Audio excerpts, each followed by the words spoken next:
Hello future achievers, this is Sahil from Next Generation Learning. आज हम बात करेंगे आलस्य के बारे में। मैं बचपन से ही आलसी हूँ। मेरे माँ बाप मुझे बदलने की कोशिश कर रहे हैं, पर वो भी आलसी है। ऐसे व्यक्ति के अंदर आराम करने की इच्छा बहुत होती है। Nothing will happen in the end. You will fail in your comfort zone. पर कल तो मैं वो कर रहा हूँ जो मुझे परसों करना था। What goes on in the heads of procrastinators and why we are the way we are? Rich people don't sleep 8 hours a day. Shiv जी करेंगे, हम क्या करेंगे? शिव जी करेंगे, खाएं और सो जाएं।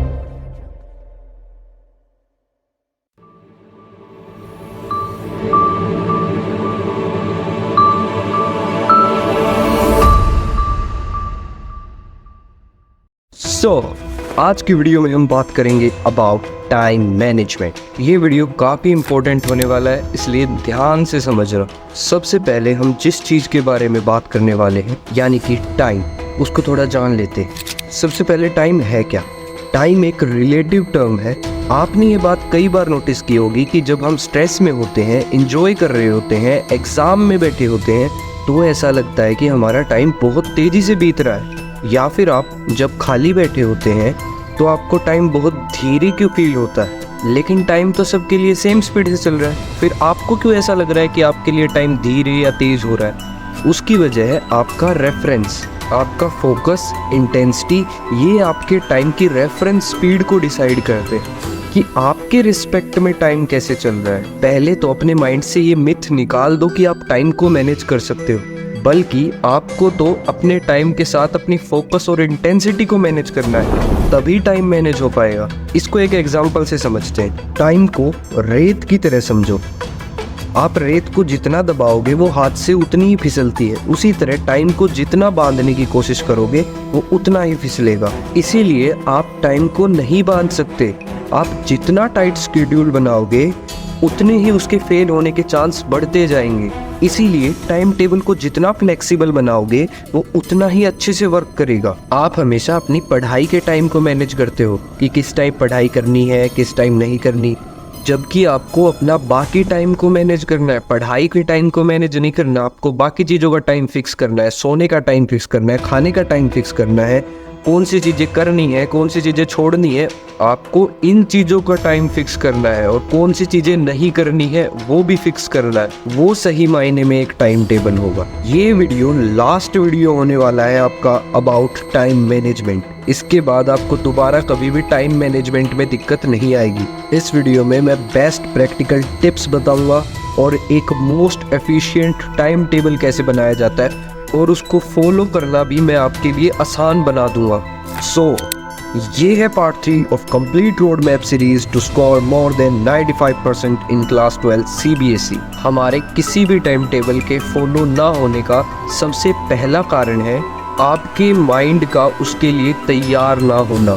सबसे पहले आपको अपने माइंड को तैयार करना होगा किसी भी टाइम टेबल को फॉलो करने के लिए। उसके लिए सबसे पहला point, the $1 billion morning routine.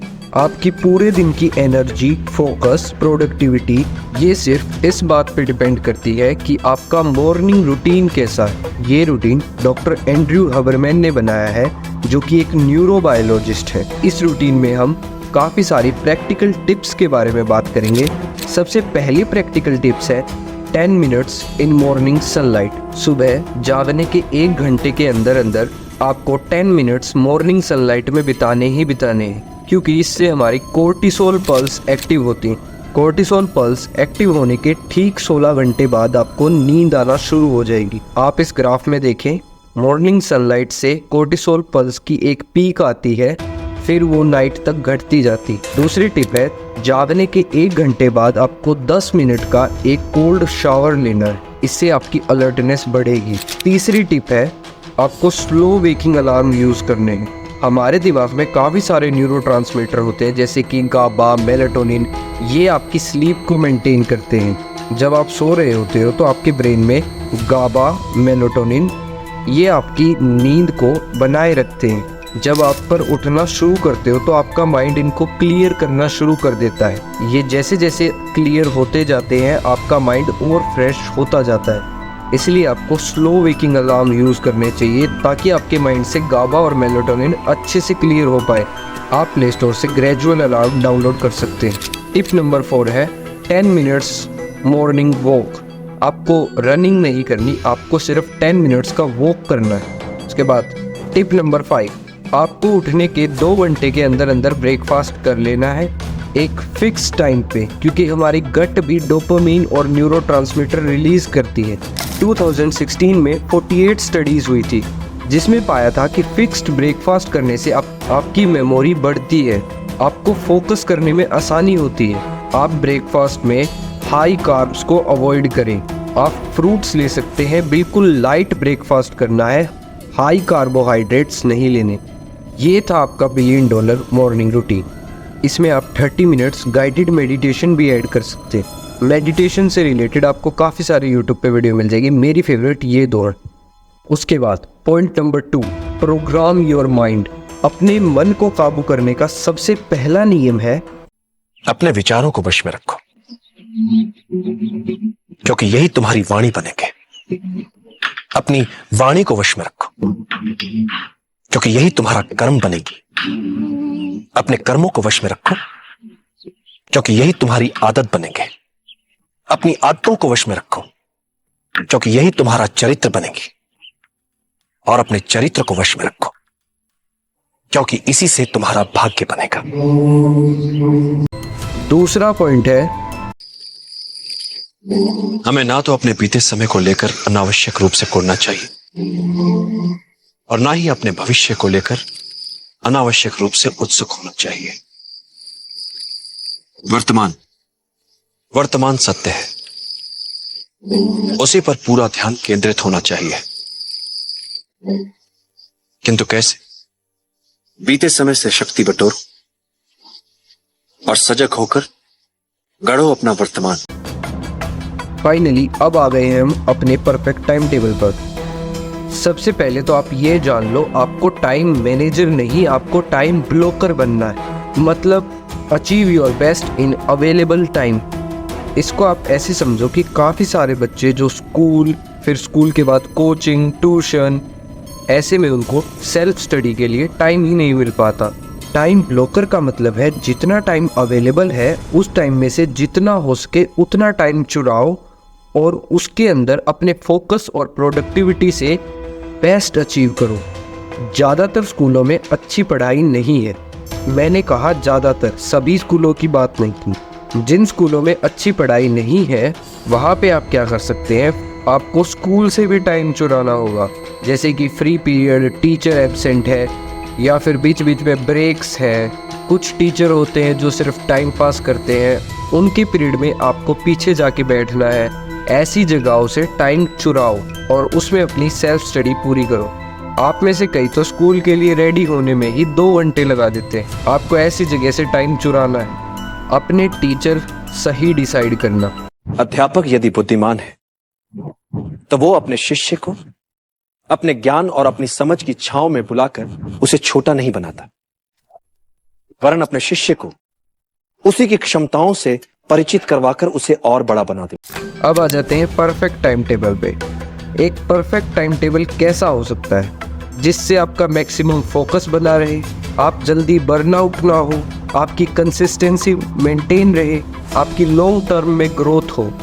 काफ़ी सारे प्रोडक्टिविटी सिस्टम्स हैं, हर सिस्टम के अपने अपने फ़ायदे हैं। मैं आपको इसमें से बेस्ट 3 बताने वाला। सबसे पहला है आइजनहावर मैट्रिक्स। ये आपको क्लैरिटी की पावर देगा।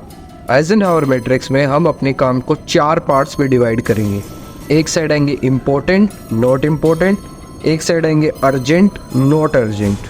जो काम इम्पोर्टेंट भी है और अर्जेंट भी है उन्हें कंप्लीट करो, लेकिन जो काम इम्पोर्टेंट है लेकिन नॉट अर्जेंट है तो उनको डिसाइड करो कि कब कर सकते हो। जो काम नॉट इम्पोर्टेंट है लेकिन अर्जेंट है उन्हें दिन के आखिर में करो, जब आपका फोकस पूरी तरीके से ख़त्म हो चुका हो, आपकी प्रोडक्टिविटी कम हो चुकी हो, उस टाइम पे उन कामों को पूरा करो। जैसे कि नोट्स बनाने हो गए, और जो नॉट इम्पोर्टेंट, नॉट अर्जेंट है उन कामों को डिलीट कर दो। उसके बाद दूसरे नंबर पर आता है 3-3-3 मेथड। इस मेथड का मतलब है फोकस को करेंसी की तरह खर्च करो। एक इंसान अपने पूरे दिन में सिर्फ 4 से 5 घंटे ही डीप वर्क कर पाता है, इसलिए हम अपने फोकस को 3-3 घंटे के 3 पार्ट्स में डिवाइड करेंगे। सबसे पहला सेशन जो कि आप मॉर्निंग में रख सकते हो, जिसमें आप सबसे ज़रूरी सबसे कठिन काम का सबसे कठिन हिस्सा पूरा करोगे। दिन की शुरुआत में फोकस और अलर्टनेस सबसे ज़्यादा पीक पे होते हैं, इसीलिए सबसे कठिन काम इसी समय करना सबसे बढ़िया है। इसमें हम कुछ ऐसे काम करेंगे। सबसे पहले जो मुश्किल सब्जेक्ट है उसको पढ़ा। अगर आपको 1.5 घंटे बाद ऐसा लगे कि आपने 80% काम कंप्लीट कर लिया है तो आपको इसको पूरा नहीं करना, इसको यहीं पे छोड़ देना है और बचे हुए 1.5 घंटे में दूसरा मुश्किल टॉपिक करना है, सेकंड सेशन, जिसमें आप या तो स्कूल में हो सकते हो इस समय या फिर घर पे। इसमें आपको ज़रूरी पर छोटे कामों पर फोकस करना है, जैसे कि नोट्स रिवीजन, क्वेश्चन प्रैक्टिस। जो पहले सेशन में हमने 20% काम छोड़ा था उसको पूरा करेंगे। अब आ जाते हैं थर्ड सेशन पर। थर्ड सेशन में हम वो काम करेंगे जिसमें सबसे कम फोकस की ज़रूरत है, जैसे कि नोट्स को लिखना या फिर पहले 2 सेशन का बचा हुआ थोड़ा बहुत काम आप कंप्लीट कर सकते हो। 3-3 मेथड तभी काम करेगा जब आपके पास कोई फिक्स्ड शेड्यूल हो। उसके लिए आप इसको आइजनहावर मैट्रिक्स से लिंक करो। पहले सेशन में हम वो काम करेंगे जो कि इम्पोर्टेंट है लेकिन नॉट अर्जेंट है। दूसरे सेशन में हम वो काम करेंगे जो कि अर्जेंट है, इम्पोर्टेंट है। तीसरे सेशन में हम वो काम करेंगे जो कि अर्जेंट है लेकिन नॉट इम्पोर्टेंट है। अगर आपको अपने फोकस के लिए मैक्सिमम कमिटमेंट सीखनी है तो आप तीसरे नंबर की टेक्निक यूज़ कर सकते हो, जो कि है पोमोडोरो टेक्निक। इसमें हम 40 मिनट्स काम करेंगे फुल फोकस के साथ। अगर आपका ध्यान इन 40 मिनट्स में 15 सेकंड से ज़्यादा डाइवर्ट होता है तो आप टाइमर को 0 कर देंगे। 40 मिनट्स बाद आप 5 मिनट का ब्रेक लेंगे बिना फ़ोन के। आप डीप ब्रीथ करेंगे, अपने माइंड को रिलैक्स करेंगे और दूसरा 40 मिनट्स का स्प्रिंट मारेंगे। ऐसे आपको अपने दिन के एंड में पता होगा कि आपने कितने स्प्रिंट मारे हैं और आपका कितना स्टडी इफेक्टिव टाइम है। सो ये था ऑल अबाउट टाइम मैनेजमेंट। आपको जिस भी टॉपिक पे अगली वीडियो चाहिए आप कमेंट में लिख सकते हैं। इस वीडियो को लाइक करें, चैनल को सब्सक्राइब करें। Thanks for watching. लास्ट में बस एक ही बात कहना चाहूँगा कि जब भी कोई व्यक्ति या राष्ट्र अपने सभी प्रयास कर करके चूक जाता है तब उसके पास बुद्धिमानी की राह के अतिरिक्त कोई राह नहीं बचती।